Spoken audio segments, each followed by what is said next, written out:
Good morning.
I'm just gonna cough for Hypnosis today. I'm just gonna cough.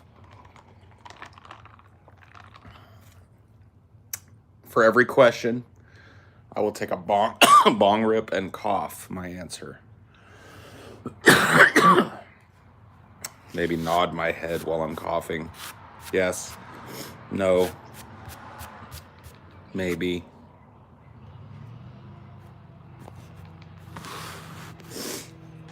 Oh, dude, it's so sweaty out here.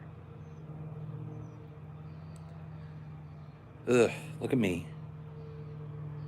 Schwitzen. It's so hot. It's so hot at 9 in the morning, man. Come on.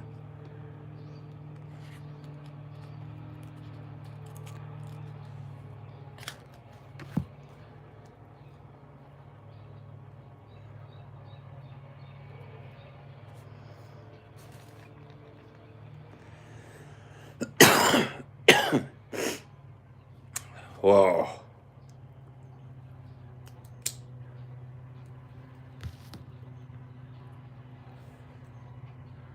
Man, fuck this climate. Fuck this climate change. Whose stupid ass ruined the world? Who did it? I want to see hands. Which one of you did it? Which one of you fucks ruined the world? I want names.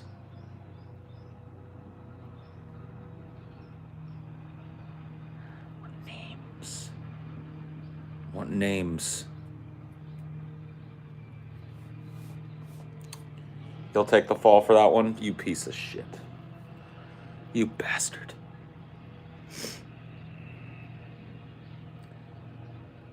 It was the British.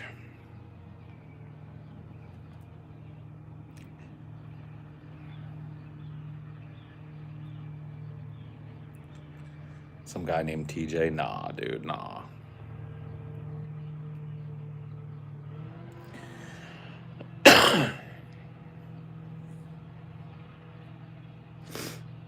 Yeah, dude, it's literal hell world. Yesterday, I was recording. Got a long day yesterday. Long day. Spent most of it sitting in front of the fucking hot lamps recording. And I'm sitting there, we're in the middle of somebody else's episode, and all of a sudden I'm like, it's like, fuck, that's a big train going by. And then I just feel the whole ground go lurch, lurch. And I was like, oh, earthquake. So that went on for like a minute and a half, just like, shake, shake. I was like,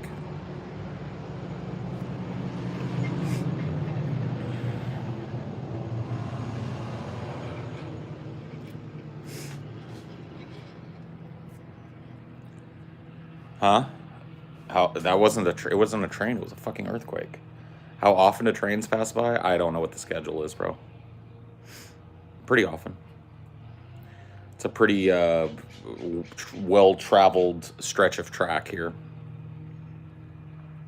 Cuts right down the center of California, so that makes sense to me. That would be pretty good. Good morning, Paul. Tiddlywink. Isn't that called a schwa?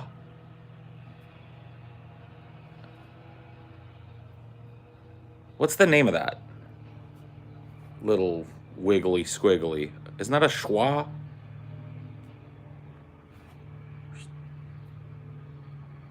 A schwa is an upside down E. Okay. What's the little tiddly, the little squiggly? You know what I mean? What's that called? Yeah. I used to smush pennies on the tracks.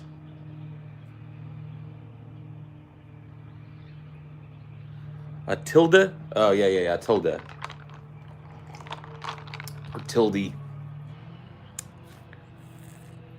Yeah, that's the one I'm thinking of. The little squiggle. Is it tilde? Or is it tilde?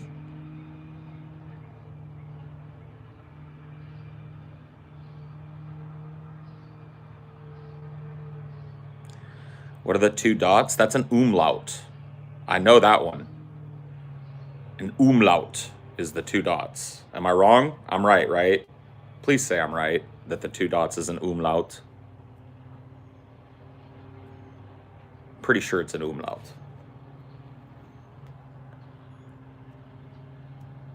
Talking about like the two dots over the O, you know what I mean?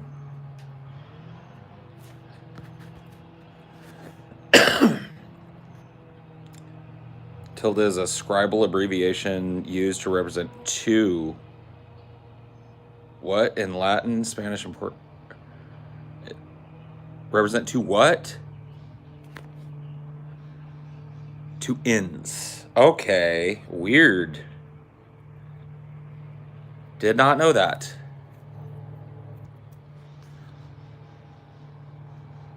The two dots is the second derivative with respect to time.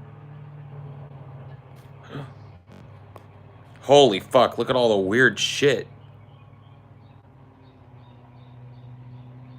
Wait a minute. There's an accent what goes this way, and there's an accent what goes this way. What's the difference? There's an O that has an accent mark on it, right? And then there's an O that has an accent mark but pointing the other way. What the fuck? What's the difference between that and that?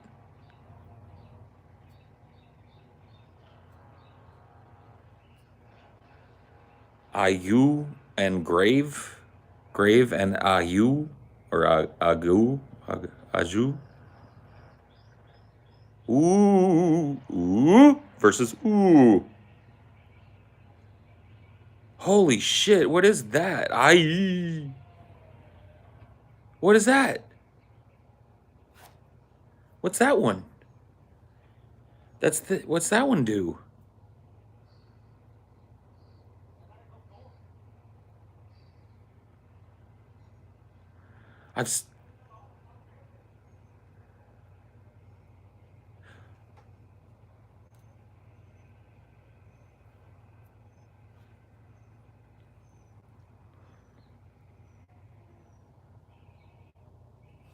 Man,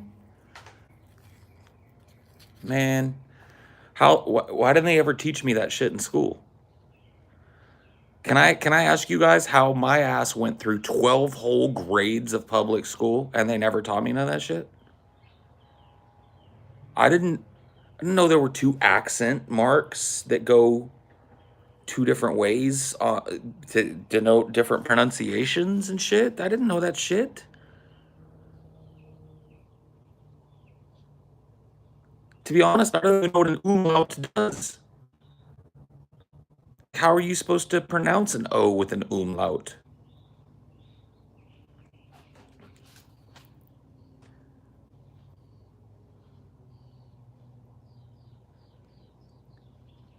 Has O? So the O in Motorhead or motor should have an umlaut?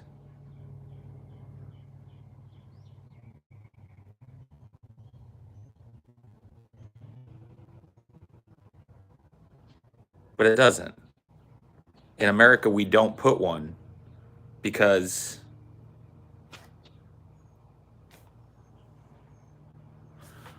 what the fuck is that, Otello?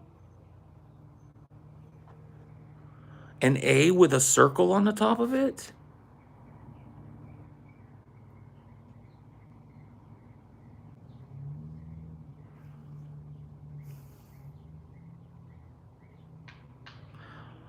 Y'all got me concerned for the language.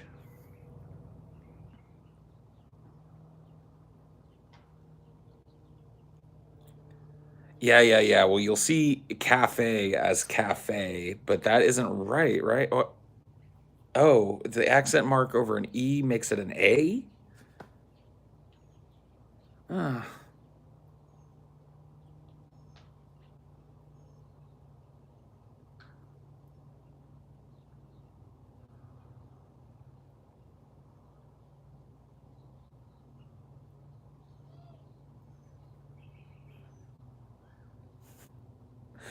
stop.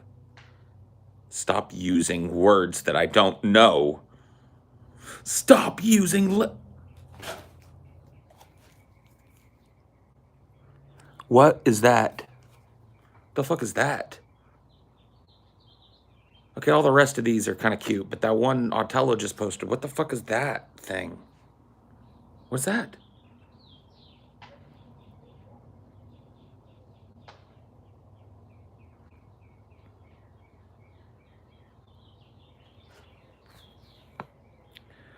Thorn? Came a Y in English, so Ye Old Tavern became Ye Old Tavern. They didn't actually say Ye Old, I think. They said Thorn Old Tavern.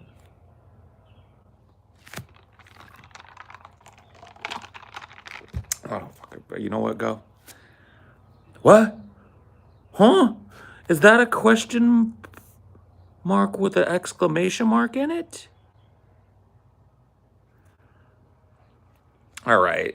I know Ruskies have all kinds of upside down and bibbly backwards letters, so you ain't gonna get me with that, comrade, okay? I know Ruskies put their fucking every letter upside down, okay? I know that. And backwards. I know that's your gig, okay? So you're not gonna surprise me with that one. But some of these, man, I don't know.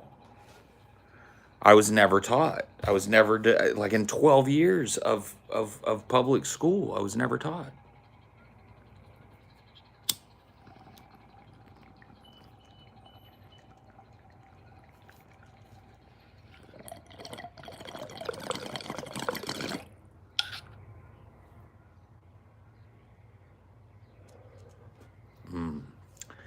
Smooth like butter, that one was. God damn.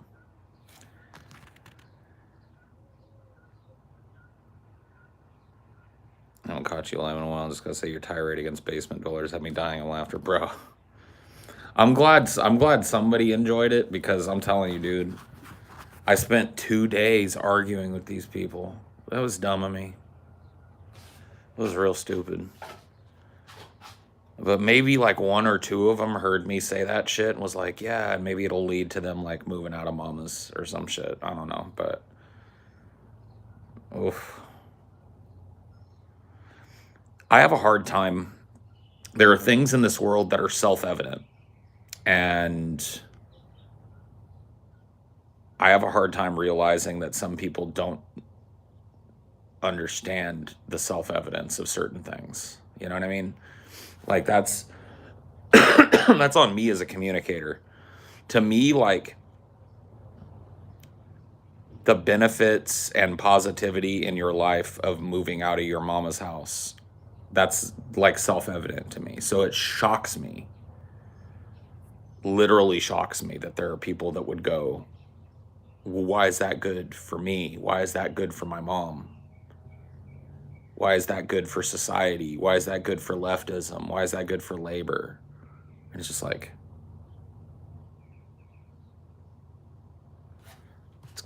it literally is the driving force behind all of those things.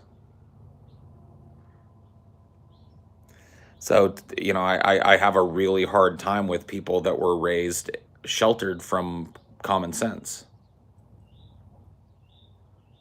I mean, my parents didn't explicitly teach me that, like verbally. They taught me through action, you know?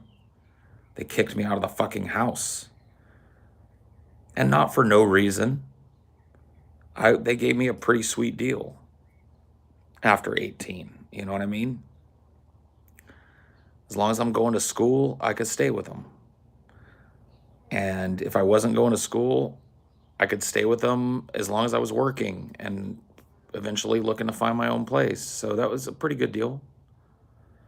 But I wasn't holding up my end of the bargain. See, that's one of the things that, like, I think people don't realize about me. Because I didn't talk about it in any of the rants that I did. But I was like literally on the speed train to NEET-Hood. Right? I was a depressed, anxious, PTSD suffering, undiagnosed on all three, teenager who was obsessed with playing video games and sitting around with my friends and smoking pot. And if my parents had allowed me to, I'd have continued doing that in perpetuity. You know what I mean? And if I'd have continued doing that in perpetuity, I would literally not be the person I am. I'd have none of the lived experience I have. I'd have none of the passion for politics or labor or fucking philosophy that I do. I wouldn't be a curious person. I wouldn't be a self-sufficient person. I just wouldn't be. There'd be another person in my body. A person who is bored with life and bored with themselves. A person who doesn't value a dollar because they've never labored for it and doesn't understand what their parents went through to bring them up. A person with weird niche obsessions like playing StarCraft all day. A person whose sole goal in life was to like sleep from sun up to sundown and then play video games the rest of the hours in between. That's what I'd be. That's what I would have remained. I had no desire to go do it when I was 16, 17, 18, especially.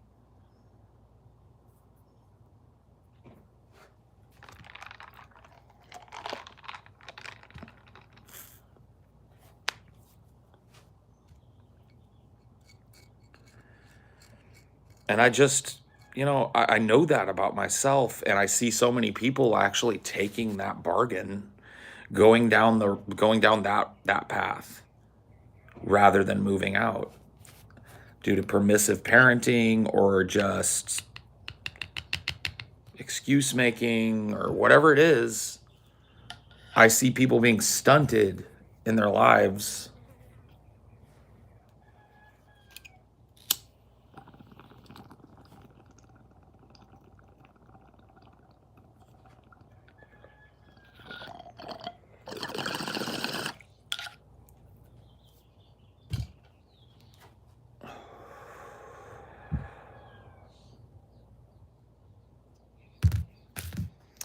But I don't know. Is what it is. I don't understand it. I'm so grateful that my parents kicked me the fuck out when they did.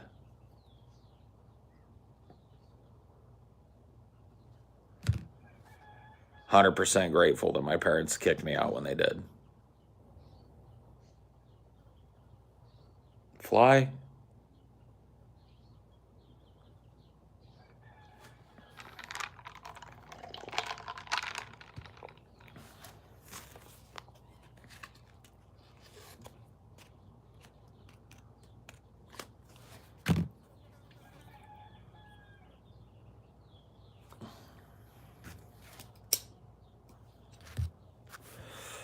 I know what you mean, Jay Ellen. Like that's I know what you mean. A lot of that is depressiveness, like being a depressive.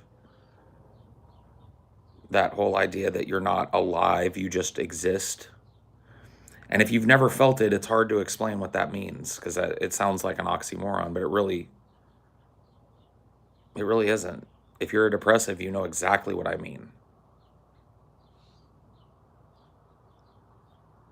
And I'm telling you, man, I've never felt that stronger in my life. I've never felt that more strongly in my life than when I was young, living with my dad, pretending to go to college and staying in bed all day and playing video games all day, and knowing that there was this looming day where I was going to have to face all this coming, but just stuffing it down and losing myself in video games all night. I would literally roll out of bed. Let me give you guys an idea of what my day was like when my parents kicked me out. So, if it was a day that I was supposed to be at school,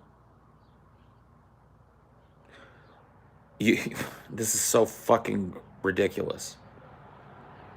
If it was a day that I was supposed to be in college, I would get up and make sure that as my parents were leaving the house, that it looked like I was leaving the house too to go to school. Like, I would go so far as to drive off in my car, drive for 20 minutes in a direction that they didn't go for work, just kind of drive around in circles. And then when they were gone to work, drive right back home and go back to bed. Because I knew that they wouldn't be home for 8 or 10 hours. I would crawl into bed. I would sleep until dusk. And typically, I would be woken up by my stepmom or dad for the dinner that they made for me. They'd knock on my door and I'd go like, yeah, I'll be right there. And that would be when I got up for the day. Okay? And I would go eat the dinner that they made for me. And then disappear into my room and play video games until I heard them go to bed. And then I knew that my day could really start.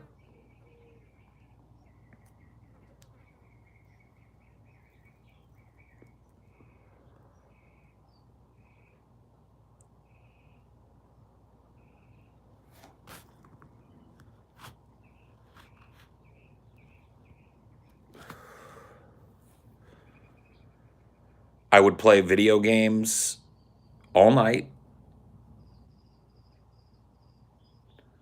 like StarCraft, Ultima Online, EverQuest was a big one that I was playing back then.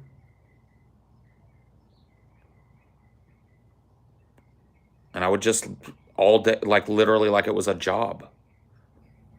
I'd put in my fucking 9-hour shift, avoiding being alive, avoiding paying attention to the things in my life that were falling apart around me, avoiding thinking about the big giant brick wall I knew I was heading towards. Literally the dude in the fucking South Park episode, the WoW episode.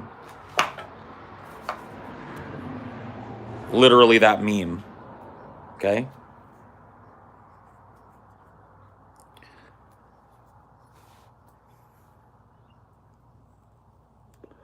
So I think a lot of people think that I don't empathize or sympathize.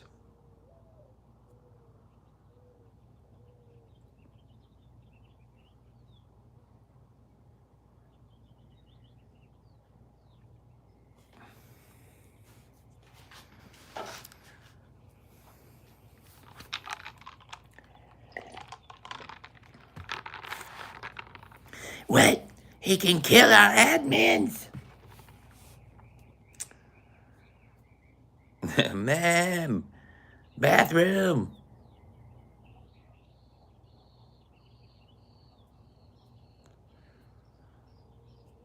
How did you get caught? So I actually went to college for a few weeks and was failing. 100% failing. I couldn't keep it together. I don't know. It's hard for me to explain because it's been very long ago. And I think that, well, I know that I would do better at it now because I kind of understand the way it works, but I was just lost. I felt I had so much anxiety about it. I was so afraid that I wasn't learning anything. I was barely making it to the classes that I was supposed to be in. I felt like this work was just like piling up and like, what was I going to do? And I was just lost. I felt like a little kid amongst a bunch of adults. You know what I mean? And so I went to school for a few weeks and I was failing. I was gonna probably be dropped out of a lot of my classes and shit because I just hadn't even like turned in assignments or I'd missed classes already. And so I just stopped. And it's so illogical, right? Because I had to know that my parents were going to know eventually, but I had the cover of being on a scholarship. So my parents weren't out of pocket for my school. My school, I was free. I got a full ride, and this is another fucking opportunity that I shit right down the toilet. I got a full ride scholarship to Fresno State University for theater arts. Full 4-year program for my BA in performing arts. $0. Okay. I was an Irene Ryan scholarship guy. I don't know if you've ever heard of that. If you're a theater person in college, you've probably heard of, in America at least, you've probably heard of the Irene Ryan scholarship. So I was an Irene Ryan scholar. And I fucking cratered.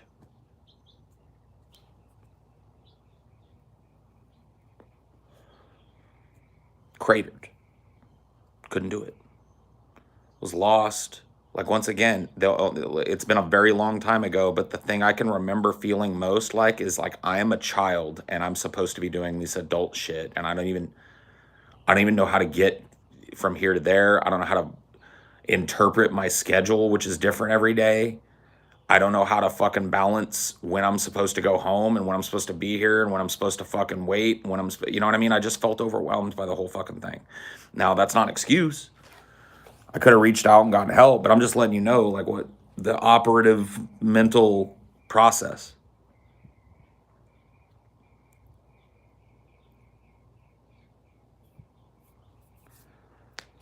You know, my mental process, I really felt like I was like a high school kid wandering around amongst all these 20 somethings. And I was to a certain extent, but like there were other high school kids there too.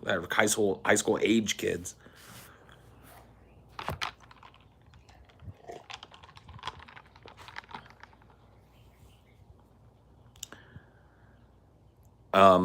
And what I didn't know at that time, because keep in mind, 2 years before this, I was held at gunpoint and kidnapped, carjacked, forced to strip, forced to walk naked through a field in the middle of the night.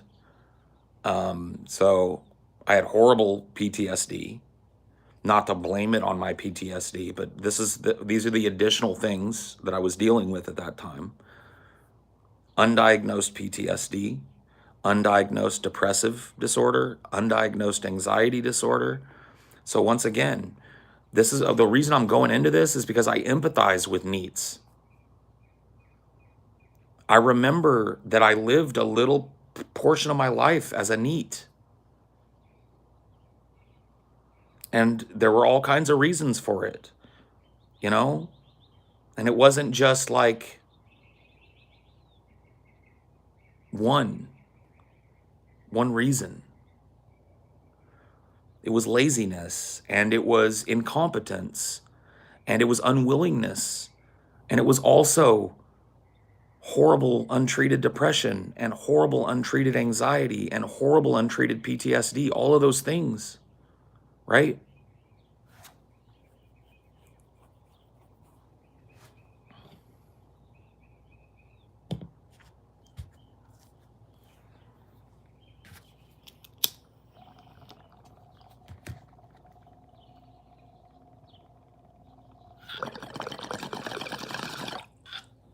So when I give advice, it's not just coming from somebody who doesn't understand where you're at. It's coming from somebody who's been there and knows that my life would be fucking horrible if my parents had just continued to subsidize it. I never would have gotten an adult relationship. I never would have gotten to move out of my little shit fuck hometown and see the world and meet new people. I never would have learned the true value of a dollar. I never would have learned how to navigate the labor space. I never would have learned any of this shit. I never would have met any of the people that I've been with in my life. I never would have met any of the people that I work with. I would be at home, you know, with mom or dad. And I can't even fathom what I can't even like quantify for you and with language what a reduction in the quality of my life that would be.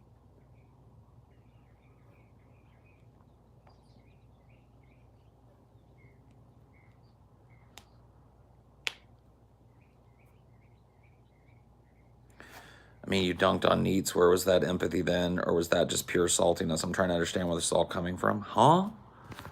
I'm telling you why I dunked on NEETs.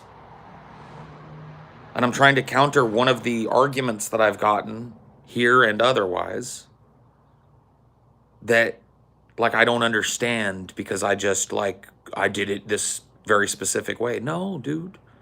I just had parents that didn't put up with the shit. So when my parents found out I wasn't going to college, my NEET-Hood was over. I was given an ultimatum. You've got 2 months. You can either get a job and get your own place, or my dad's saying this, I will rent a U-Haul trailer and I will pull your ass to Arizona and you can live with your friend Rodney. He's already offered. Your choice. That's it. There was no ifs, ands, or buts. There was no can I just stay home and be a NEET? No.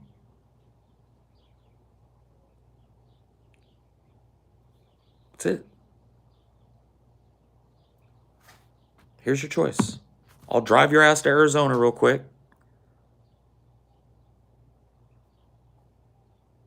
Or you can get a job. You got 2 months. Use it wisely.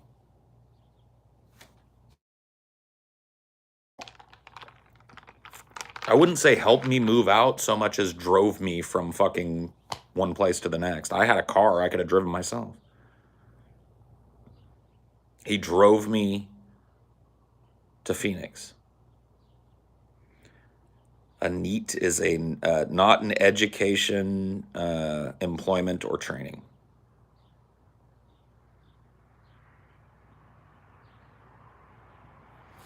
Basically doing nothing.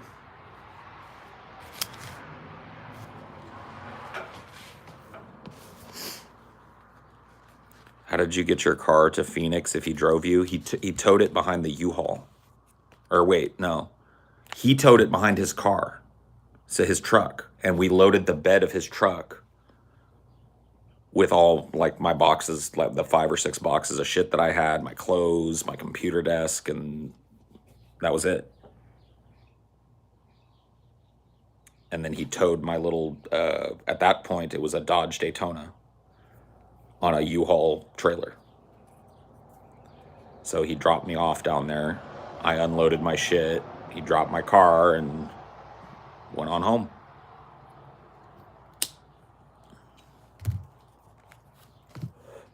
My shit wouldn't have fit in my car. I didn't have a lot of shit, but, you know, I had some boxes of stuff. And that was that.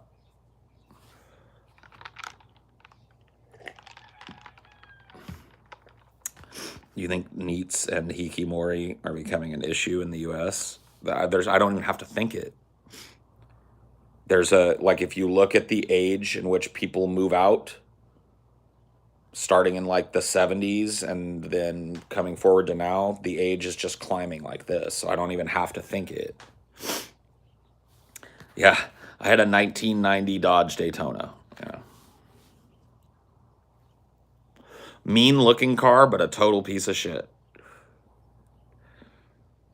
Looked mean as fuck, but it was a total piece of shit.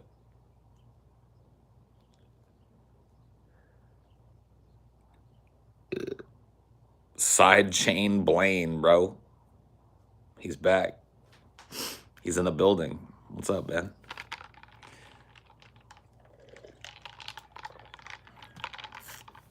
I see you there with your wallet chain, Blaine. I dropped out and spent the ages of 16, 20 unemployed, and while gaming all the time is fun, life is so much more satisfying now. Yeah, I mean, you can game and work a job. I worked a full-time fucking job, and I played World of Warcraft when it came out. Not all the time, obviously. I didn't get to fucking dedicate my fucking life to it like I would have if money wasn't an object, but, spent some free time playing it. I got to do all the things that I wanted to do, and I had the money to buy the things that I couldn't do when I was a teenager.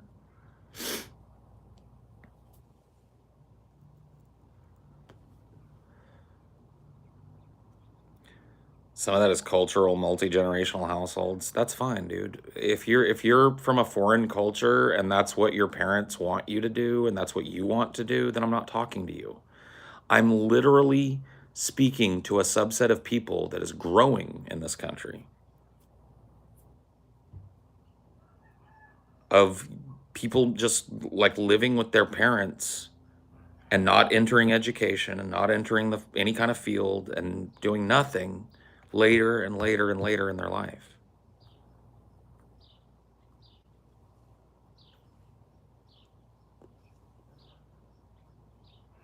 Thoughts as to why that subset is growing?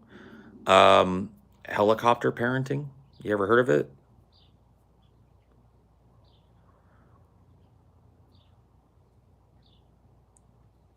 You ever heard of the term helicopter parent? That's why.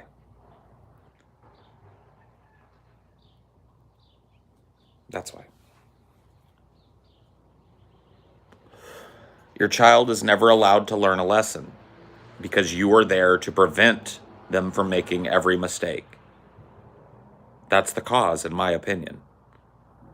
Children are raised, like when I say helicopter parenting, I mean these poor little kids running around and their mom has them on a leash. A literal leash.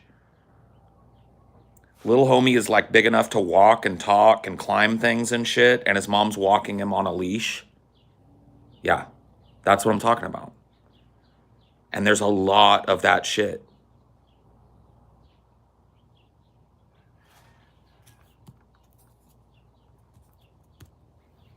There's a lot of that shit going on. A lot of this broad topic of helicopter parenting, right? But there's a lot of it.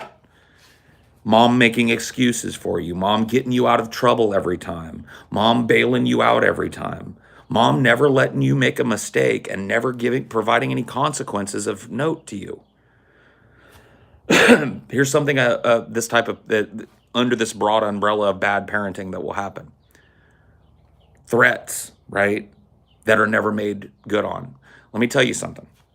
As a parent, it takes one time of you going, I'm going to take away your toys, right? Or I'm going to take away your computer, young man. And then if you do X again, and then of course as a kid, you're going to do X again. And that if your mom just scolds you and doesn't take your computer, noted. Noted. More parenting advice from a childless observer? Yeah, you will be banned. Bye.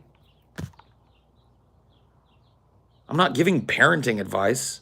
Somebody asked me a question, what do you think is behind people staying at home? I think it's them putting their children on literal and figurative leashes. I think that there was a whole generation of parents that didn't let their children grow up. And now there's a bunch of grown-ass infants sitting at home on their race car beds, failed by their parents.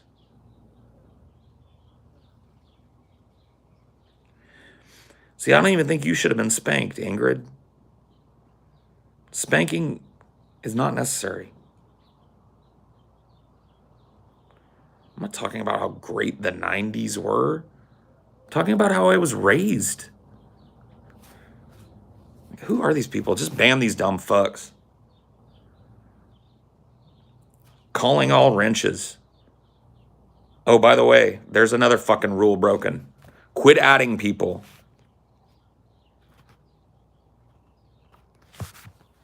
Get a leash on the fucking chat, please. There's too many dumb fucks up in here. Anybody posts nonsense or some stupid fucking side mouth snide bullshit, they're gone. I don't even want to read it. I think a lot of people who are angry might not realize you're referring to people who mooch off their family rather than someone who shares financial burdens with their parents as an adult. I've said it explicitly, though, so I don't know how they misunderstand. Rising inequality also plays a role in the rise of needs. I think you're absolutely right. And that rising inequality will not be stymied by people sitting at home on their race car beds, so we need them in the labor space.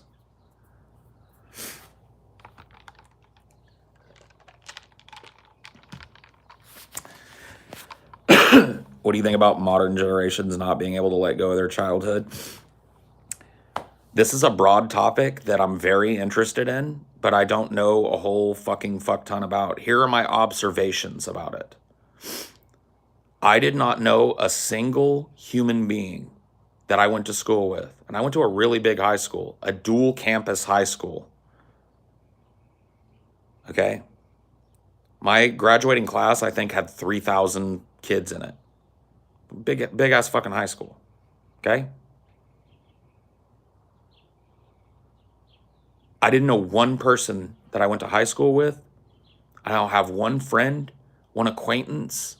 I haven't heard through the grapevine about anybody that I've ever known from my generation who is literally like still obsessed with a cartoon they watched when they were a kid.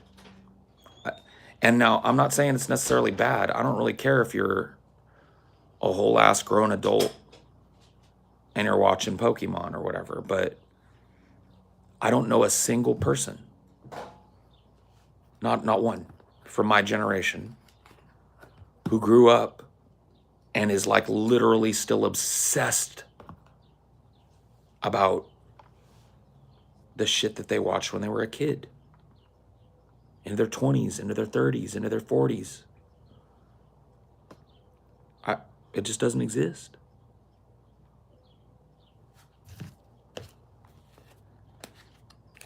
And then all of a sudden it does. One generation after mine, and you've got just a fuck ton of people who have just lost themselves in the trappings of their childhood.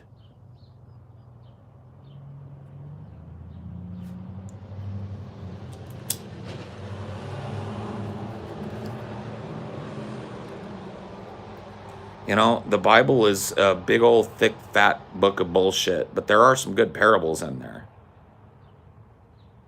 You know, when I was a child, I went about my childishness.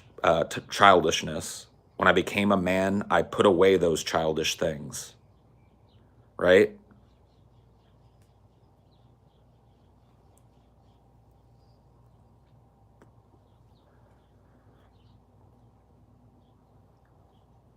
Now, that doesn't mean, once again, doesn't mean you can't fucking chill with it. Doesn't mean you can't, like, play the video games when they come out. But this whole, like, my whole fucking social life is centered around Pokemon shit. I've seen it. or centered around some video game environment. I've seen that too.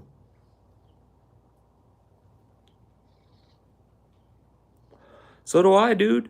I still like many things I liked as a kid. Pizza, fucking lollipops, ice cream, fucking, you know, going to the beach. I just kind of don't watch Teenage Mutant Ninja Turtles anymore.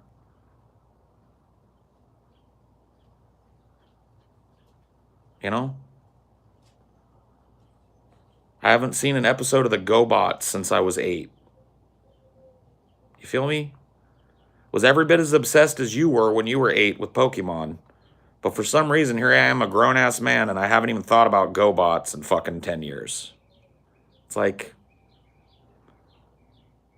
Wouldn't, like, see it at, like, on eBay and go, like... No. Must have. But if I did, you know what I mean? It would be like a collector thing, like to make me happy or nostalgic, but not like I wouldn't like turn my whole room into a Transformers shrine or whatever the fuck, and then join every goddamn and just retreat into the Transformers.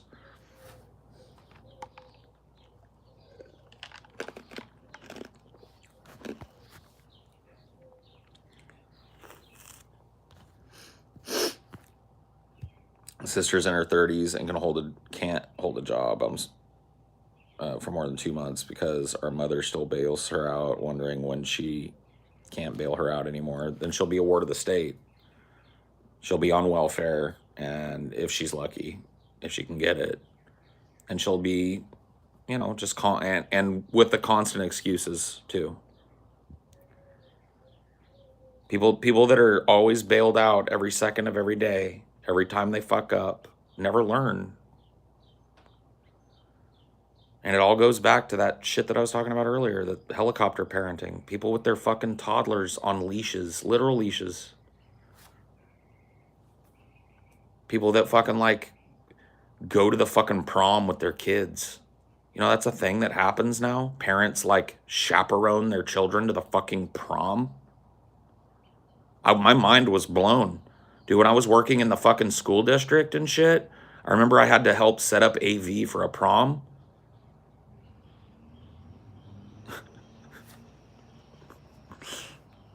Bro, do you know how many parents were there? Do you know how many kids I saw pulling up with their parents, and their parents would walk in the prom and like mill around and talk in the corner? I was like, that's a thing? What are their parents are here?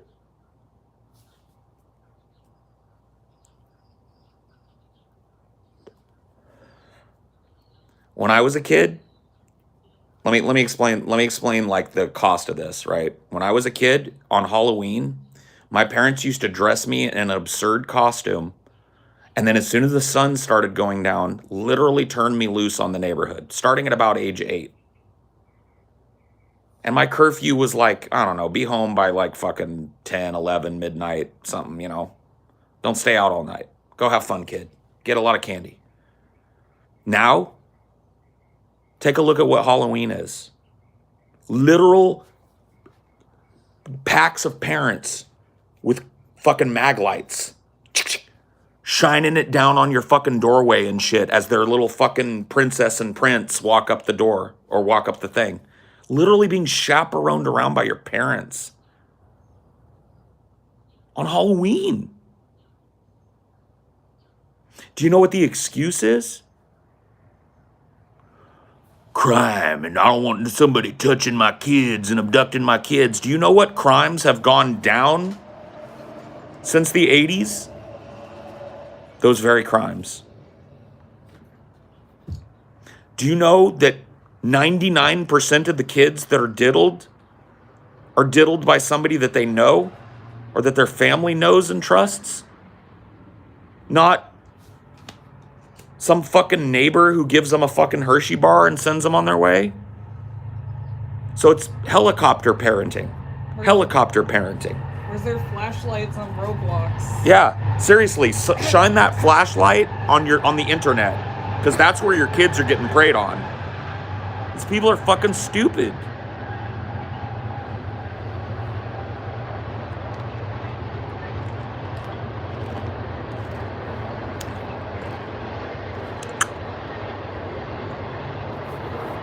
So weird. Crime is down, but helicopter parenting is up. Go figure. It's more safe to let your kids go out and be kids and run around the neighborhood and ride their bikes now than it was back when I was a kid, but you can't do it now.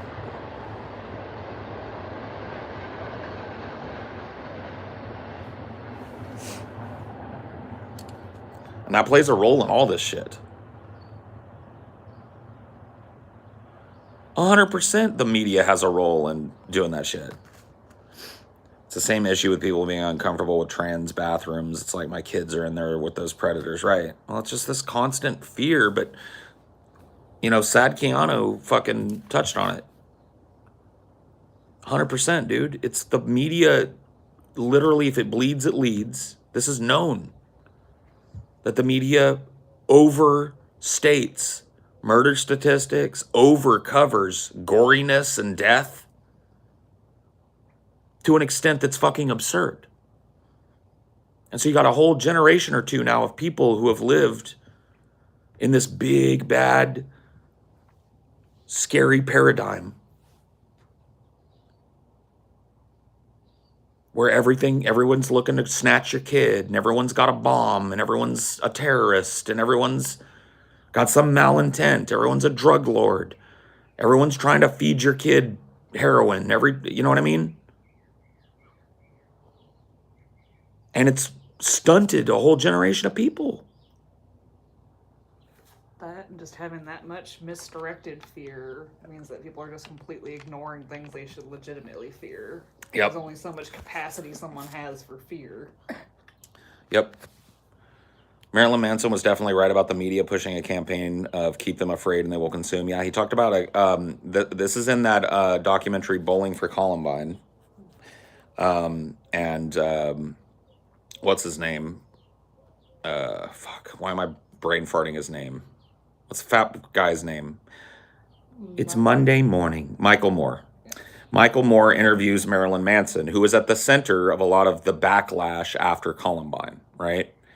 Because Dylan Klebold and Eric Harris listened to Marilyn Manson, amongst other things. But Marilyn Manson was the most shocking appearing rocker at the time, the most popular shock rocker at the time. And so the Christian right literally mobilized against him to blame him for this. Protested out in front of his shows and fucking blah, blah, blah, blah, blah, and try to file injunctions to stop him from coming to their town and all this shit, right? And so Michael Moore goes backstage at a Manson concert and interviews the dude. And Marilyn Manson was totally fucking adult about it. It's one of the weirdest interviews I've ever seen because he's sitting there in like thigh-high, 7-inch platform boots, a pair of lace panties and garters, no shirt, and makeup and 2 different color contacts, right? And he's sitting there. And Michael Moore asks this person, Marilyn Manson, what do you think's going on? You know, what like, if it's not your music, what is it? And he said, I think that the media is engaged. Basically, I'm paraphrasing here. I think the media is engaged in a campaign of fear and consumption. Keep people afraid so that they will buy things, so that they will constantly feel afraid. If I don't get this pimple cream, she's not going to fuck me. If I don't have this car, I'm a nobody. If I don't, you know what I mean? And all of that is tied together. And then Michael Moore says, if you had a chance to talk to the parents of the kids who were killed that day at Columbine, what would you tell them? And he said, I wouldn't say anything to them. I would listen to them, which is what nobody else did. And I was like, how is this person more reasonable than the adults outside of his shit? Because think about what Marilyn Manson is. He is what a lot of people say he is. That's why he did that fucking collab with Eminem on The Way I Am. I am whatever you say I am. If I wasn't, then why would I say I am? He's a drug addict. He's abusive, probably. You know what I mean? But he's more reasonable on this shit than your average adult on the street?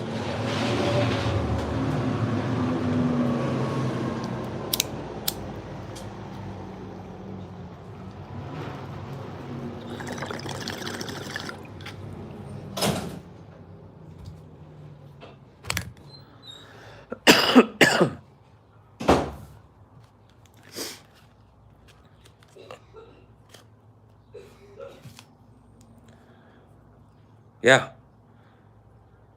The state wants us to live in fear so they can justify the military buildup at the police level, so that when people are pushed to the point of revolt, there will be nothing but stormtroopers as far as the eye can see.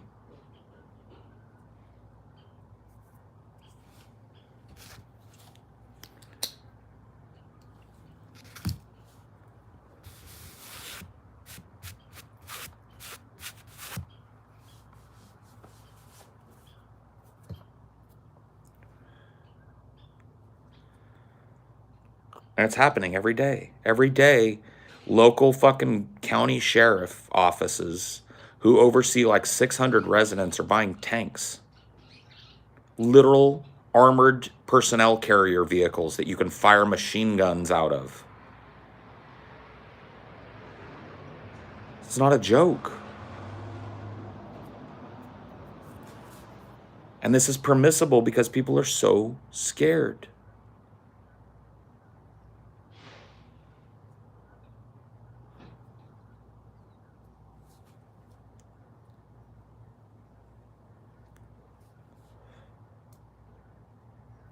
People are so scared. We need the stormtroopers out there, and look at what they're actually used for, to beat us when we ask for help. We show up in sufficient numbers to ask for help, and they beat us, spray us with water cannons, fire fucking gas grenades at us.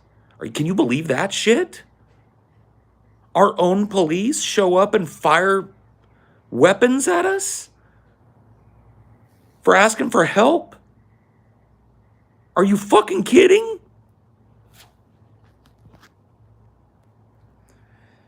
Is it okay if I act young again in private because it brings me comfort from past trauma, but I don't act like that 24/7? Many age regress since I know you dislike adults. I don't really dislike adults. Whatever. Do what you want, bro. I don't care, man. You don't understand it. You don't understand what I'm saying.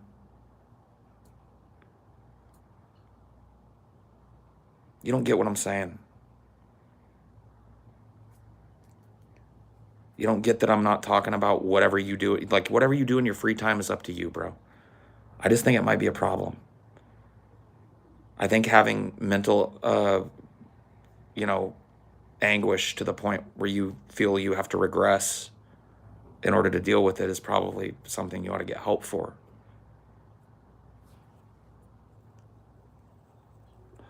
Or at the very least, self-evaluate about.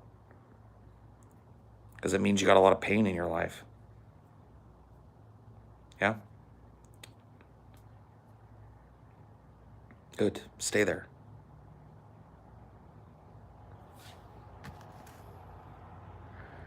We also live in a country where there are more than 3 guns for every person in this country, so some militarization makes sense. What we need is more specialized. I understand.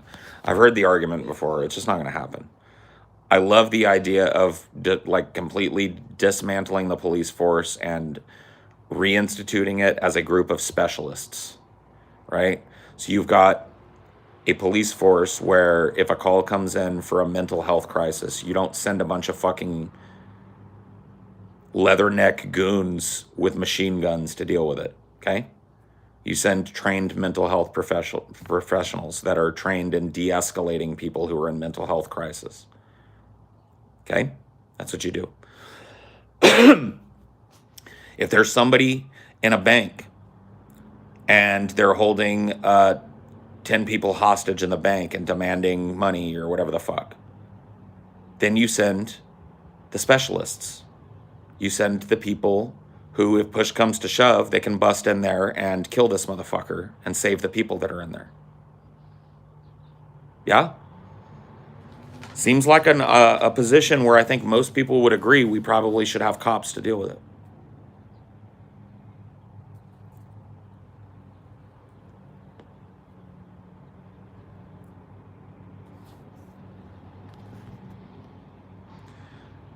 Well, the fact that cops aren't trained in mental health intervention is the point.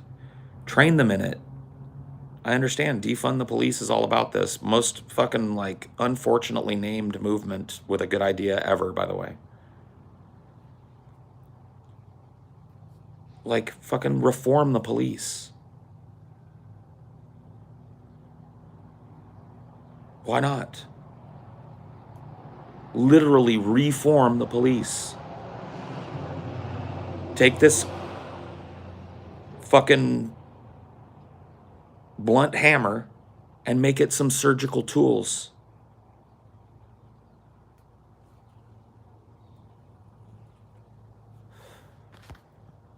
I hate people who steal and use the excuse I'm broke and it's hard. No shit, you selfish bastard. Life is hard and it sucks. Whatever. Calm down, Peyton. Calm down. Ease it up, Peyton. Ease it up.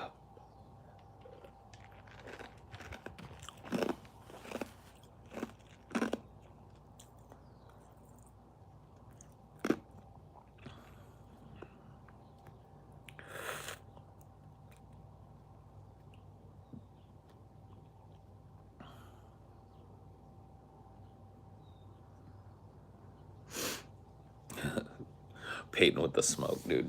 Yeah. Speaking of the smoke, let me pack another Bolski here.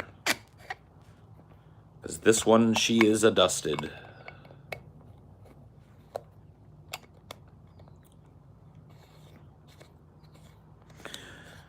I guess to tie this all back to the NEET rants and stuff, knowing all of this, the only fix for it is you.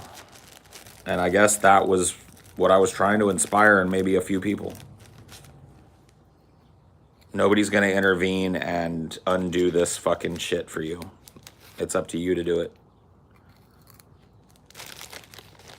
And you're not going to do it from mom's house.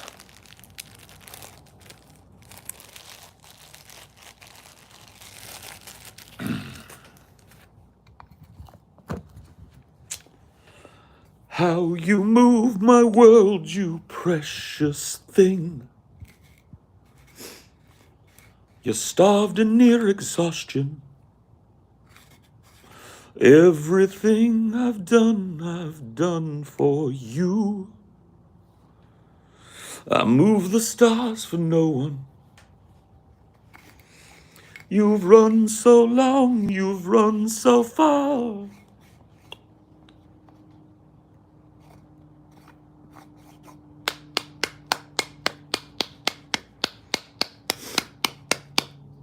Your eyes can be so cruel. Dun, dun, dun, just as I can be so cruel. Bum, bum, bum.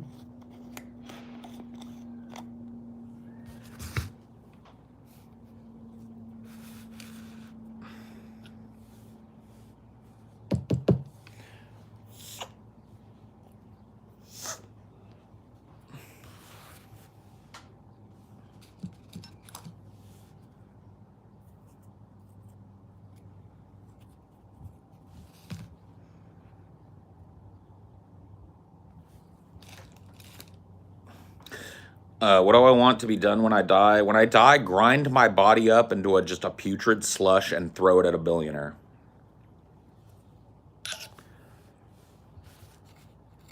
Give them what's left after they took everything. How's that? I want my body ground up into a putrid, fetid human slushy. And then I want that shit dumped, Nickelodeon style, on the head of whatever billionaire you see fit.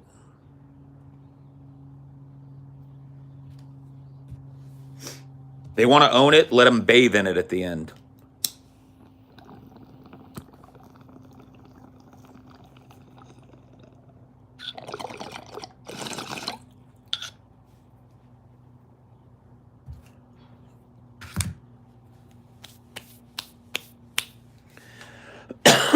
Just arm a bunch of people with water balloons filled with Paul slushy, and the next time Jeff Bezos is out in front of people fucking giving a talk, pull your fucking Paul slushy balloon out, peg that motherfucker in the face with it, says, and tell him Paul says hi. Paul's just returning your property. There you go. Pelt that motherfucker.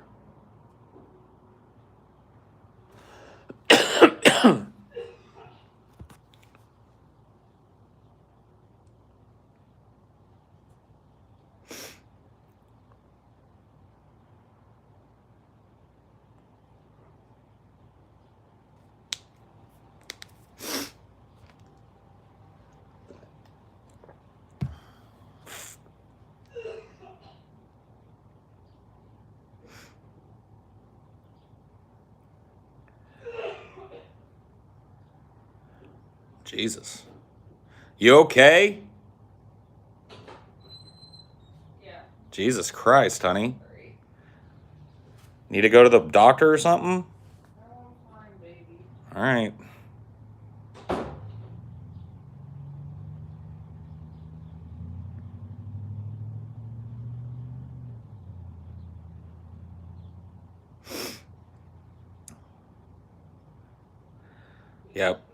Yep, she's got the frickin' first strain of the fucking Polvid virus, bro.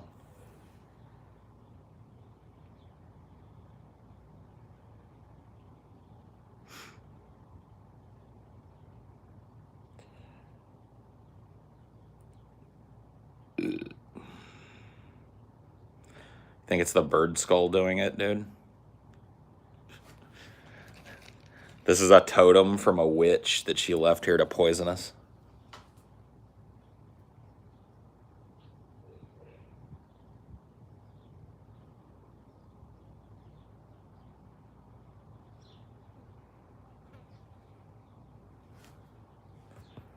I'm gonna go fill up my cup.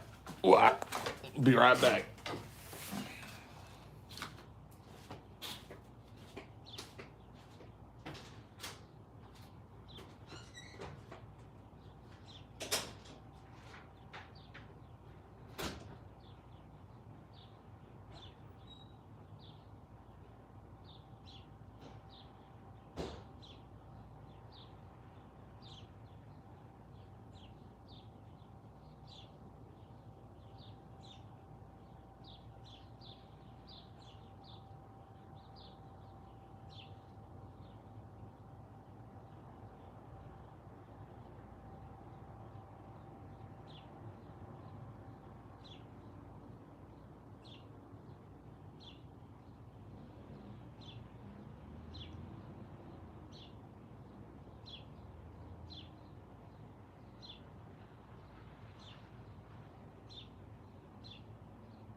it.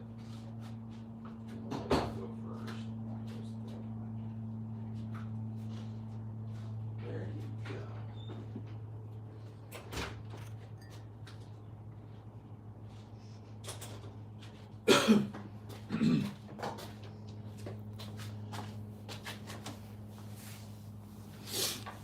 Oof. Whoa.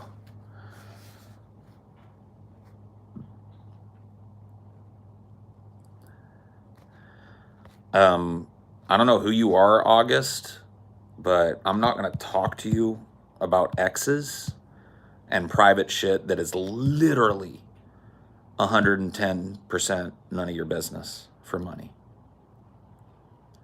So you can take your Canadian $5 and, well, I guess really can't fucking tell you to stuff it because now it's in my pocket. So fucking weird and parasocial and like utterly and completely fucking ridiculous.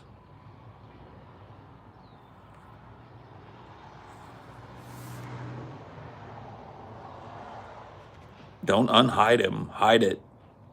Keep him banned. Looks like somebody fucking flipped out.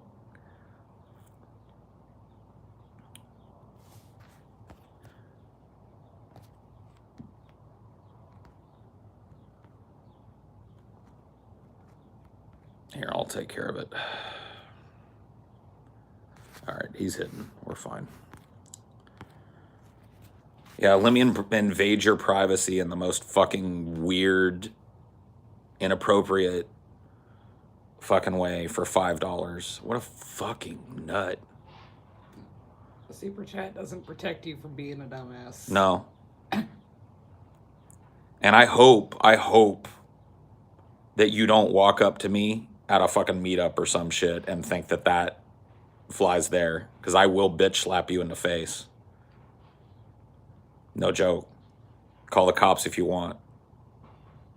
I'll knock the taste out of your mouth.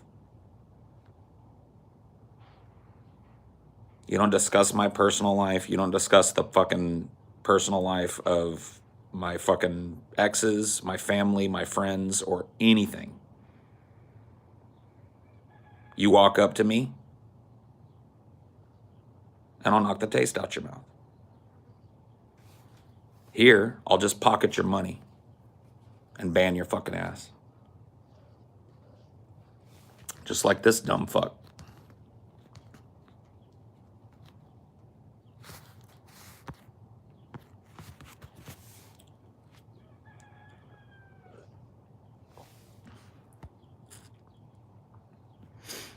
Yo, Paul, read or listened to any good books lately? Have fun in Hot Cali. I just got that hot box. Left that hot box in the dust this morning. Hey, well, good for you, I guess. You'll be back. See you on the boomerang. Yeah. I've been listening to Malleus, so Eisenhorn Malleus, which is a Warhammer 40k novel by Dan Abnett.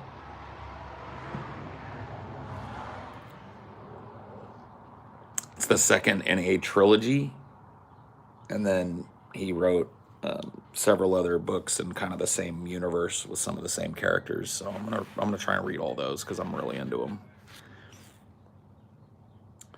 I try to read Dune, but it's kind of boring. Hey, different strokes for different folks, dude.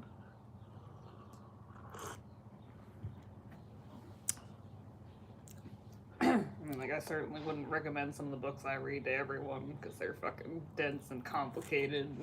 Yeah, you get kind of like caught up in the real mechanical kind of dense, lore heavy, inference heavy universes. Mm-hmm. You're all into Neil Asher right now. You're reading all the. Well, you've read the whole Spatterjade cycle now. So I have enough books. I only have like 4 more of this series left. Dude, how many are there total? There's like I think there's at least like 24 or something. Yeah. So you're like within like 5 or 6 books of finished. Halfway maybe. Honestly. Yeah. Jesus. About 6 away. He doesn't stop. Yeah, and neither do you. Yeah. You like to refer to yourself as a bookworm, and I mean, you're literally a bookworm, bro. I'll see you like sitting on the couch, looking all pretty, reading your book. I'll tell you I love you. I'll come out here and do a Highdeology, and I'll walk in, and you've finished like 3/4 of that book, and I'm like,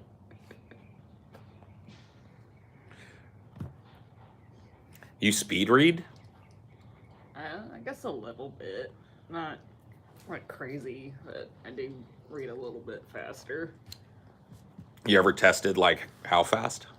I mean, I think my general rule of thumb has always been a minute a page, but It's pretty fucking good. those Neil Asher books go slower though, because a lot of times I'll have to reread some sections. Sure, you got to kind of like reorient yourself and go back and remind yourself a little bit, because he's, from what I remember, all over the fucking place. No, I really enjoy these Dan Abner or Dan Abnett I noticed you finally 40K used novels. all your Audible credits, which hasn't happened. Dude, I just started. I got tired of floating like 4 of them constantly, and so I just went and found a bunch of books that I want. I got a book on the French Revolution that was recommended to me by a French historian that follows me, and we DM back and forth. Called Liberté or something. I can't remember the name of the book actually. It's got a it's called fuck, I can't remember the name of it. Anyway, I can open Audible. yeah, open Audible and tell me the name of the. And then I bought a book that somebody recommended me here about Otto von Bismarck, a biography about his that I started. A New World Begins. Yeah, A New World Begins. Yeah, so that's the book I got on the French Revolution. I started it, but I really got like sidetracked by these fucking 40K novels. And so when my 40K boner goes away, I'll have a wealth of really cool historical books. I just feel like I kind of was burnt out on historical books because I listened to Death at the Haymarket twice. So it's very, much a historical novel. And so I got a couple of those in the pipes.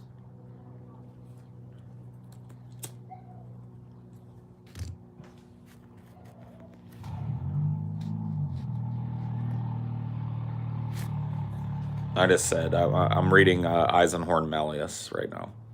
I've read Eisenhorn. My first 40K novel was Eisenhorn Xenos. I literally went online and was like, what's the best 40K novel to start with? And pretty much every place I went listed the Dan Abnett books, particularly Eisenhorn.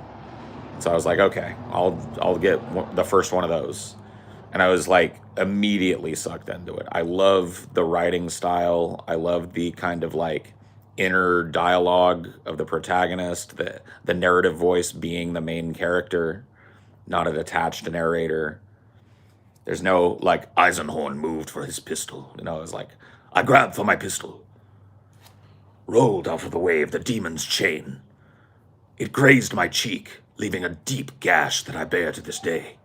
You know what I mean? It's like, I love that kind of like first person writing style. It really draws me in.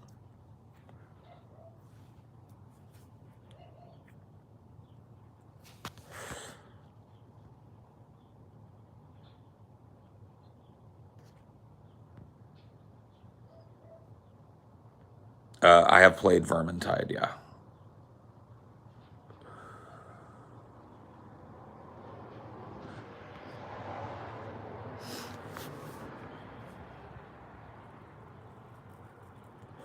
Yeah, I wanted to get a really good comprehensive book. I think with my next credit, well, I'll be honest with you, with my next credit that comes through, I'll be buying the third Eisenhorn novel. And then I'll probably take a break from those. And I would like to get a really comprehensive book about the Stonewall. I would really like to read about like a historical book that centers around the Stonewall riots, kind of leads up to them, introduces the principal figures in it, the protagonist, the antagonist. I really want to learn the historical story of that very like important moment.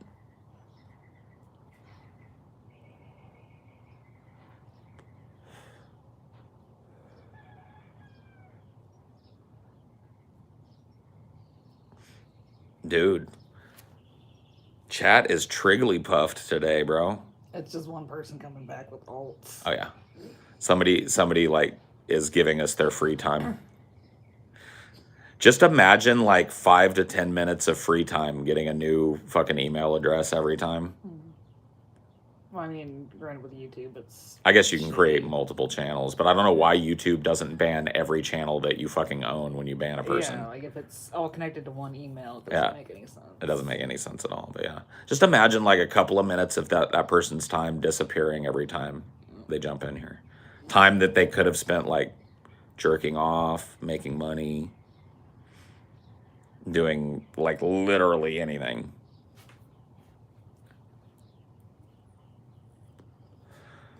And just as it piles up, imagine that turning from 2 minutes into 30, and then imagine that turning from 30 minutes into an hour.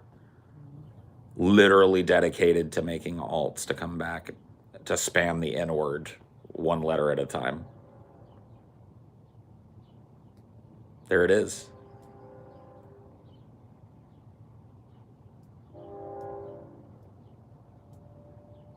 Another 2 minutes. Just imagine. 2 hours becomes 10 hours. 10 hours becomes 15 fucking days. Yikes. Another 2 minutes.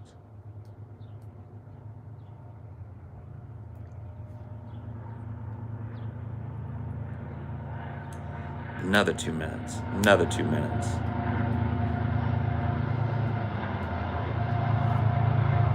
Racist dudes. Why would a bunch of racists be pissed off at me? I wonder.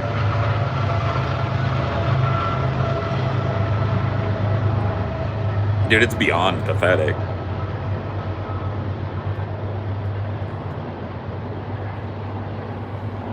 Yeah, this dude definitely lives at home. Yep. In his race carpet. He's a NEET. We got ourselves a NEET.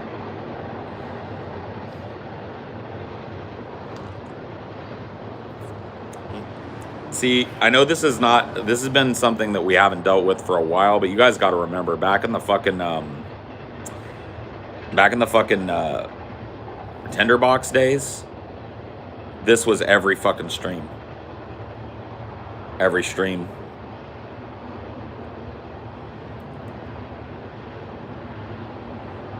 So it's par for the course for my most experienced mods. New ones, hey, this is what you're there for.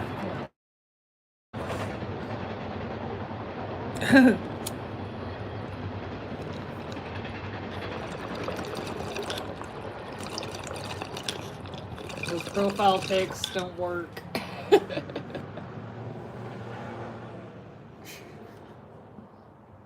Not at all. Somebody's keeping track. Devin's keeping track.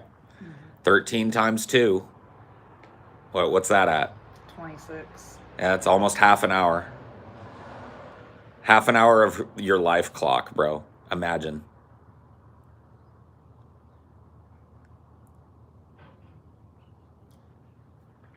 Mods are always awake here. And if they're not, I am. So. I do think it might be time to like dub a couple of more known quantities as wrenches up in here. I think you might see a couple more wrenches over the course of the next couple of days, just to kind of like spread it out. I want to wrench up some. Maybe find people in the next like 2 a.m. stream you do. Make sure that's covered. Yeah, I like Ingrid a lot. I just don't know Ingrid as well as some of the other people.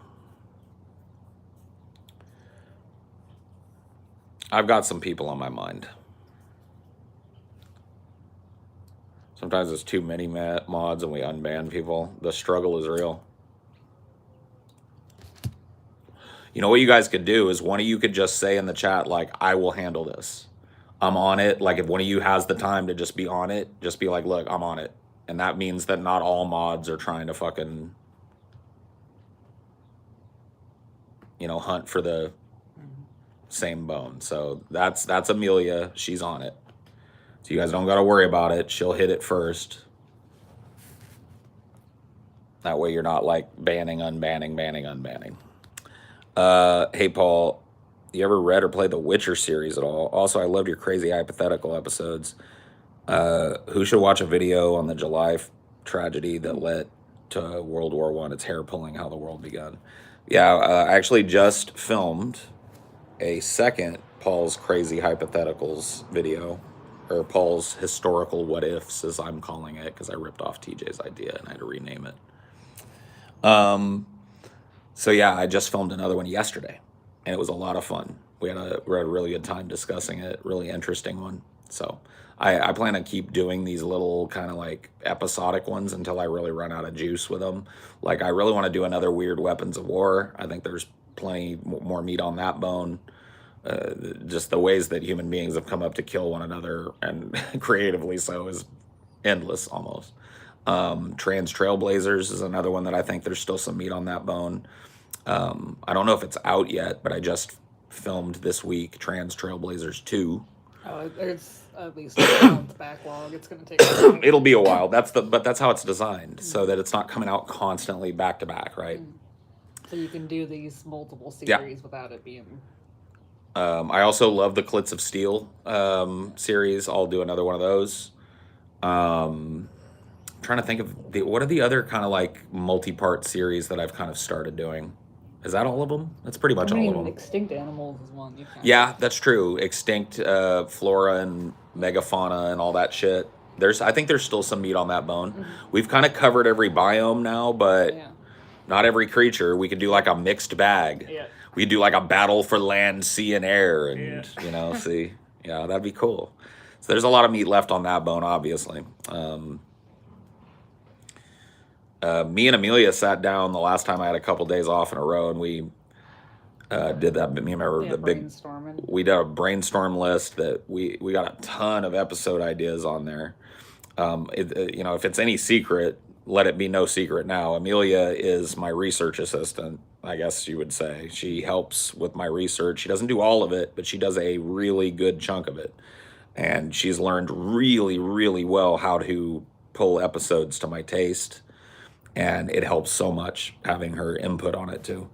So a lot of my episodes have got either a touch of Amelia or a whole lot of Amelia sprinkled out. So she's been very helpful. She's good at finding shit.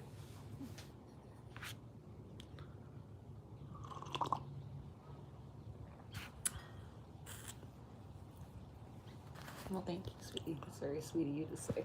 It's true, though. I'd be a liar if I fucking try to pretend like I was solely responsible for that shit, bro. I needed help. That's just the honest truth. I needed help. I was, you know, kind of stymied by my own inability to put things together right sometimes for certain topics. But once I clearly have an interest for that topic, I show that, like, for example, I pulled everything for the Scientology episode. I'm pretty sure, right? No, I did 8 pages for that. Oh, yeah, that's right. You did the Scientology episode. You see what I mean? Now, I go back in, I sprinkled in the fucking shit. Yeah. See? That was a collab. Yeah. Well, yeah, because... You pulled as much content as I did. Dude, there was a lot of fucking shit in that episode. Dude, I really wish that I would have went longer processing TJ. Yeah. Because if I would have hit him... See, this is the thing. If you haven't seen that episode, it's really interesting because TJ actually... I think TJ would be able to be hypnotized really easily. TJ has a very kind of unique, not unique, but very rare ability amongst human beings to suspend disbelief to the point where you can enter kind of an auto-hypnotic state. I'm deeply hypnotizable. I've been under hypnosis multiple times in my life. deeply, deeply hypnotizable. I can actually practice self-hypnosis if I want to, and have in the past. I don't really do it much anymore. So I started processing TJ in the traditional way that Scientologists process what they call a PC. And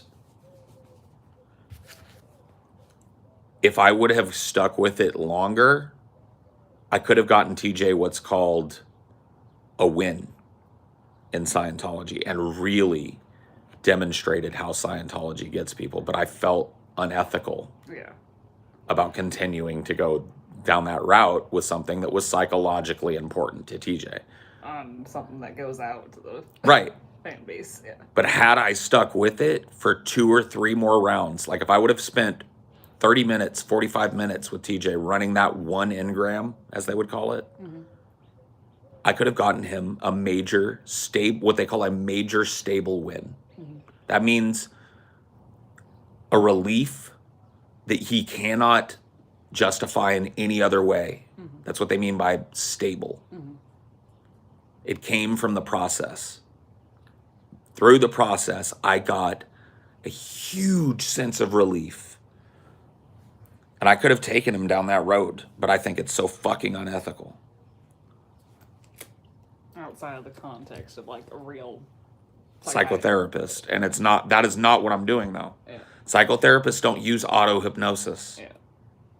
They don't. And if they do, they're very specialized in using it. They don't use it in Freudian fucking couch therapy. That's what I was doing to TJ. And even going through it twice, he told me he felt like a lightness. Well, think about if I'd gone through it a third time. Because what happens is they tell you, go back to a time when you, like I did with TJ. Here's how it works. Go back to a time when you did something wrong. Do you have that in your mind? Yeah. You tell me about that. And then TJ went on to tell a story about how when he was a kid, he felt ostracized by another kid in the neighborhood. He felt ashamed at being an outcast, and he shoved the kid out of a treehouse and jumped out of the treehouse and pounded the kid's face and hurt him, and then ran away crying. And I said, okay, go back to the beginning. Tell me again and give me more detail. And he did that. He told the story again, but this time he gave more detail. Other people that were there described the treehouse a little bit, described the other kid, described how he felt at the moment he was punching the kid, described as how he felt as he ashamedly ran away from it. Okay? Now, if I'd have gone a third time, I would have said, okay, stop. Go back to the beginning and give me more detail. Tell me again. And he would have done yet again. Really digging into that memory, really thinking about it, really putting himself there. I would do it 3 more times with him, probably seeing it how the pace of it was going with him. And then I would tell him, root yourself in present time. And after I gave him the permission to stop thinking about it, he would have had a rush of endorphins. Maybe even cried. It's fucking, memories can fucking hold you by the throat. That's something that Scientologists are right about. But it's so fucking interesting that they fucking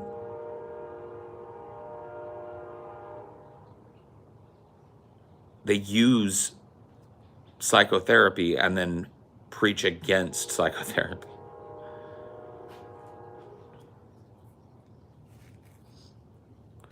Somebody's keeping track of the minutes.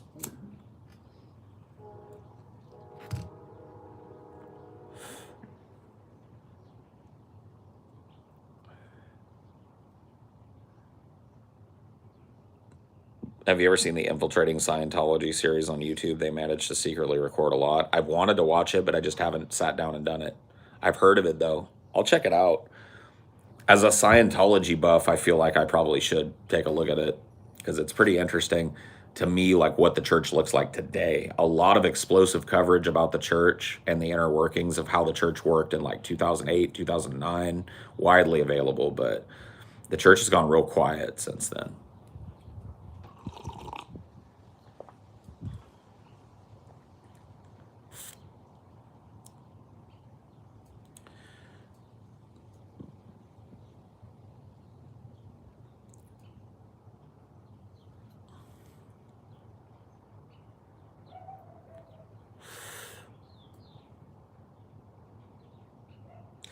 Just stop mentioning them. Just chat on like it's not happening. That's the best thing you can do if you want to continue participating.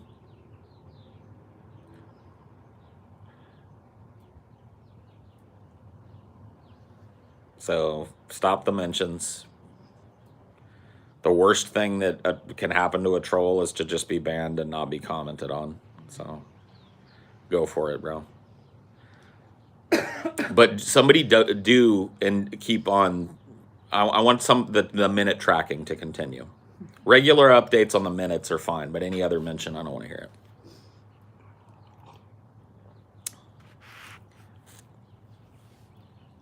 Was the creator of Scientology high on his own supply, or was it a scheme? A little of both. L. Ron Hubbard has a fucking quote saying, like, you know, if you really want to make $1 million in this country, what you do is found a religion. This is way before he wrote Dianetics and way before he established the first churches of Dianetics, which became the Church of Scientology. I feel like you had to buy into it a little bit to carry it as far as he did. Well, he was also a drug abuser and a mental health sufferer and a person who was wildly abusive to his closest people, not just his mates and children, but his subordinates. And that nastiness has pervaded the organization he made all these years after his death. He died in 1988, I want to say, 89? Something like that. Died in the 80s, anyway. And, yeah. Where his children now? A lot of them obviously don't do a lot of speaking. Ron DeWolf is the name of his son. His son changed his last name from Hubbard, obviously. And then there is a kid that you can actually find on YouTube called Jamie DeWolf. He's a slam poet. He's the... Ron Hubbard was his grandfather. So he's Ron DeWolf's son. And he does slam poetry, and a lot of it during 2008 to 2009 when Anonymous was doing their big Operation Chanology thing. He did a lot of slam poetry at the protests and shit about Scientology, so he's pretty cool. But other than that, I really don't know much about Hubbard's other children. Ron DeWolf did some late night show appearances after his father's death and after he was excommunicated from the church, but then kind of just went into hiding, and I think he's dead now.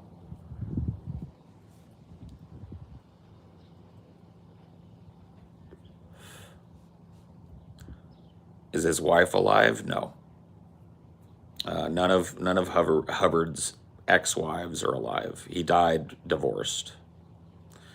Do you think these Scientology auditing methods could be useful in ethical, therapeutical setting? No. And the reason I say that is because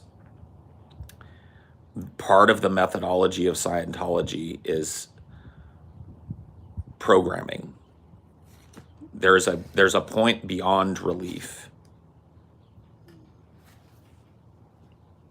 So, to answer your question a little better, this is used in Freudian psychotherapy, traditional Freudian psychotherapy, sans auto-hypnosis.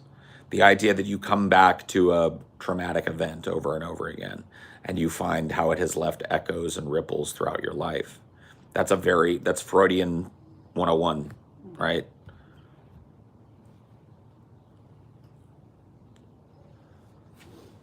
What is the main objective of Scientology? Like, is there a brief summary of what they're trying to achieve?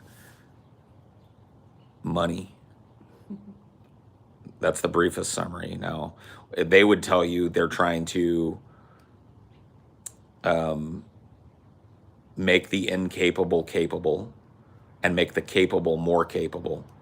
That's their standard line.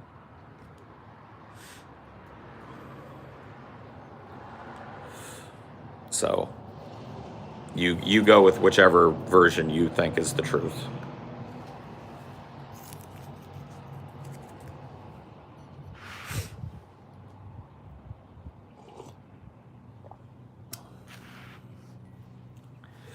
Yep. But it was about the bag, dude. They were going after the bag, of course.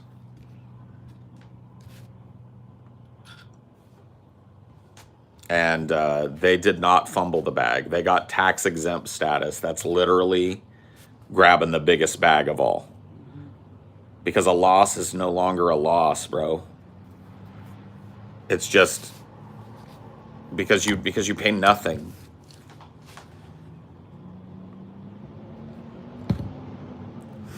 Isn't money just all religions? I mean, yes. At the heart of it, yeah. And let me explain to you why that is. There are a number of people who have come out and revealed that they were atheists the entire time that they ran large churches, had congregations. This is not uncommon. So if that's the case, if an atheist can go up on stage, and one of the most famous of these, by the way, and I'll put you onto it again, we talked about it recently, Marjo is a documentary about, a preacher that is on the grift and is honest about it.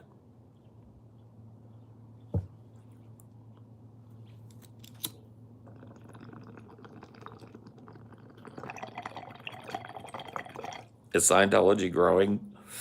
No, it's shrinking. But it claims explosive growth, and it hides its shrinking nature by spending what few parishioners, the whales left in their parish, purchase land all over the planet. And they open up these big empty tombs to Scientology. But no, Scientology's been shrinking for years, since like the 70s.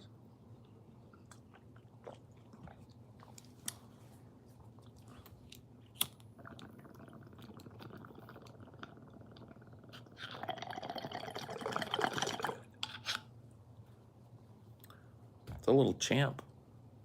I filled the ice trap with thin boys, or what were we calling them? Yeah, thin boys. Yeah. Those will be. It'll actually be better inside because they won't melt as fast. But it was really good.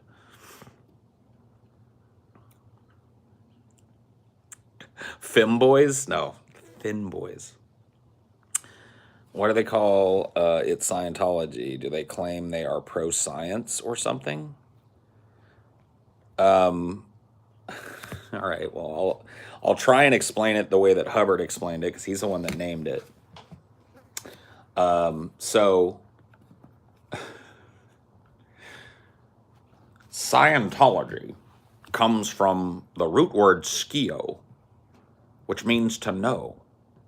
And then, of course, ology is the study of. So Scientology is the know-how of knowing how to know. Let that bake your noodle. The know-how of knowing how to know.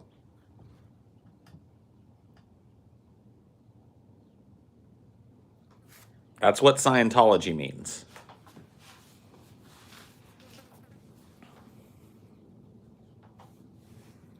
It's tricky too because people look at it, it's like, oh, this is like a rational religion. This is a science religion. Yeah. And they call, like what the church would call dogma, or, doctrine. Mm-hmm. There's no such thing as doctrine in the Church of Scientology. Mm-hmm. The Church of Scientology has technology, or tech. That's what they call it. Tech. So you learn tech, Scientology tech. And every little piece that you get is a new piece of technology that you can use in your arsenal. That's the way it's presented. So they really ride out this, we're not a religion, we're a science. Oh my God, these fucking flies, bro. Oh, they keep landing on your head. I know, dude. It's fucking insane, dude. They are fucking nuts today. I want to get one of those. That one cookie crumb, dude. They're smelling it too. Dude, is there a fucking aren't there those sonic devices that go like and like will just keep bugs from around you? Could you do me a favor, honey, and just go buy one of those right now? Yeah. See if you can get it here as soon as possible.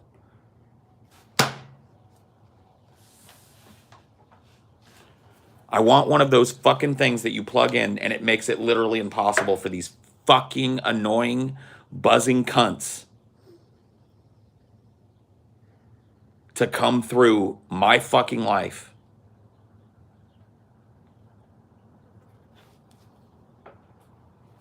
It's like I'm tortured from without and I'm tortured from within, dude. I got flies all over me here. I got fucking trolls all over me there.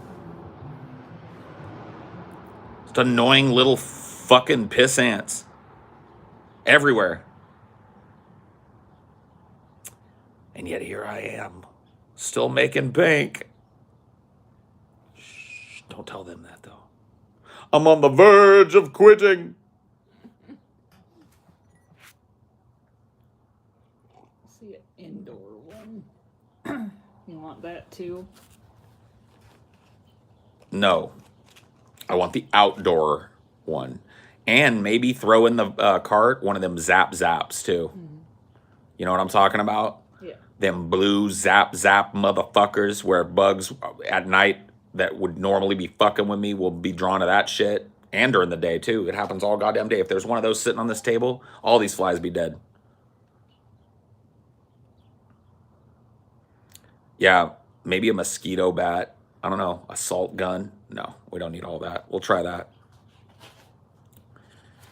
I'm on the verge of giving up. I'm putting the poison into my cup. Because the trolls done convinced me that I have nothing to offer. Tired of making money and doing what I want. The trolls are right. I move back with my mom. Do do do do do do do do.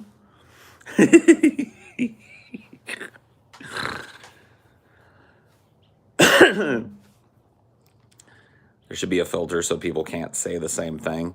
You know what I'll do next time? I'll just turn on slow mode. And that'll stop this. Last time that this became like I'll probably not do it right away, but if there's like 10 or 15 of these, you know what I mean? I'll put on slow mode.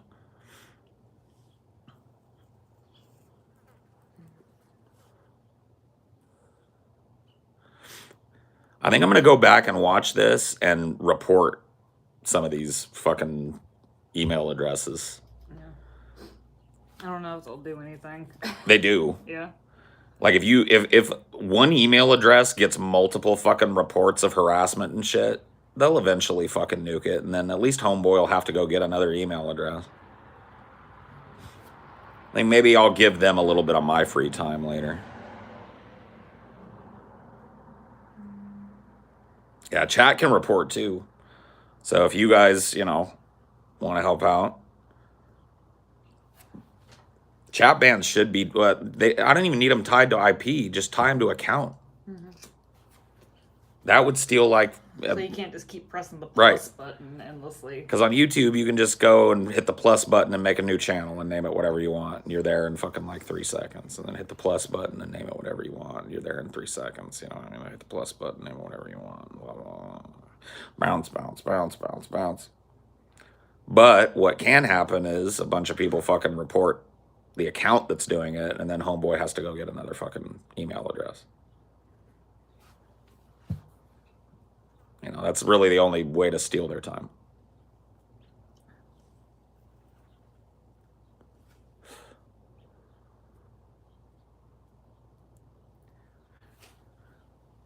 You guys remember back in the like a month or two ago when YouTube was actually like lurking in the chat and silencing people? Where are they at now? I guess too many people noticed them. Yeah. It was creepy, dude. There's like a YouTube fucking person hovering in the chat for a while. Just like, yeah. People were getting their shit fucking like modded out by a mod that wasn't even a mod. Like they were getting their fucking shit deleted before I could even see it.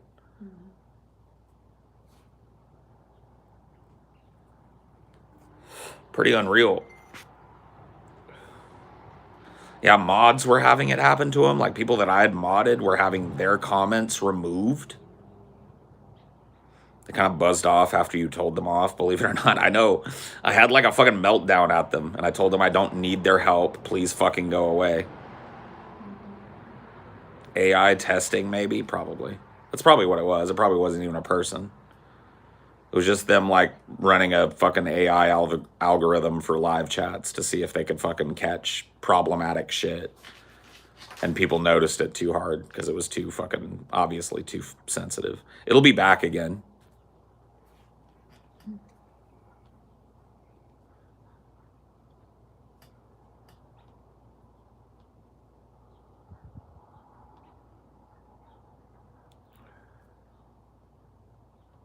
Assault AK-47, bro.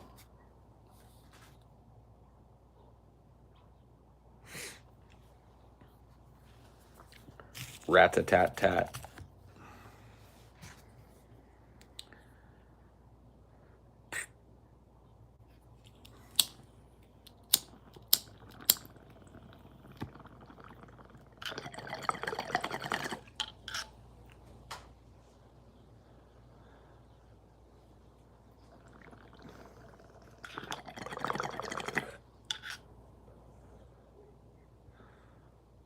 I'm going to war with these flies, bro.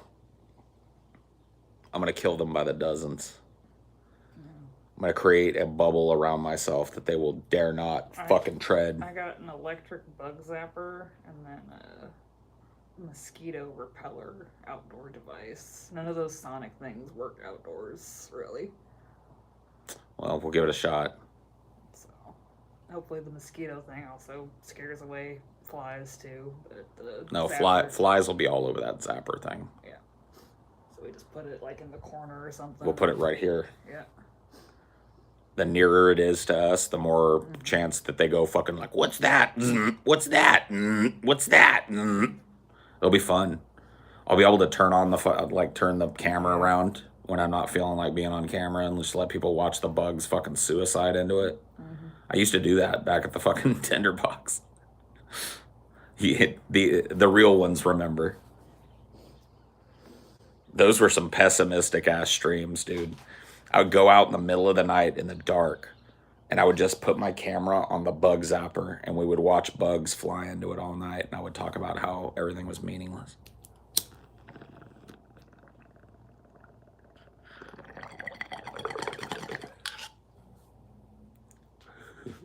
Yeah, dude, those were a vibe.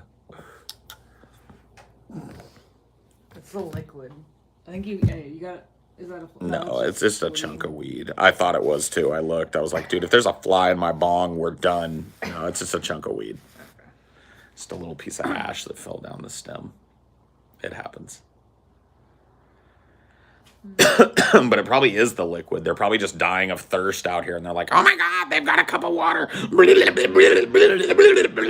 My hair's wet too because I showered this morning, so that's probably why they're all over it. Sucking moisture out of my nice fucking freshly washed hair. Dude, I'm done out here.